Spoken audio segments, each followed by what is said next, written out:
চোখের পলকেই বিমান হামলায় ধুলোর সঙ্গে মিশে গেল ভবনটি। উপত্যকার গাজা শহরের বেসামরিক স্থাপনা লক্ষ্য করে একের পর এক বিমান হামলা চালায় ইসরায়েলি বাহিনী। যুদ্ধের শুরু থেকে এ পর্যন্ত একের পর এক এমন ভয়াবহ হামলা কেড়ে নিয়েছে 50,000-এর বেশি ফিলিস্তিনির প্রাণ। শুধু বেসামরিক স্থাপনা নয়, রোববার রাতে গাজার খান ইউনিস এলাকার নাসের হাসপাতালে অভিযান চালায় দখলদাররা, ধরিয়ে দেয় আগুন। এতে প্রাণহানিরও ঘটনা ঘটেছে। সেই সঙ্গে অভিযানে হামাস নেতা ইসমাইল বারহুমকে হত্যা করে ইসরায়েলিরা।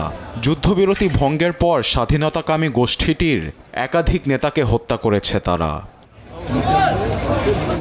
উপত্যকায় তীব্র মানবিক সংকটের মাঝে এবার সামরিক উপস্থিতি জোরদারের কথা ভাবছে নেতানিয়াহু প্রশাসন। তার অংশ হিসেবে লেবাননের দক্ষিণ সীমান্তে থাকা সারি সারি ট্যাঙ্ক গাজায় ঢোকার প্রস্তুতি নিতে দেখা গেছে।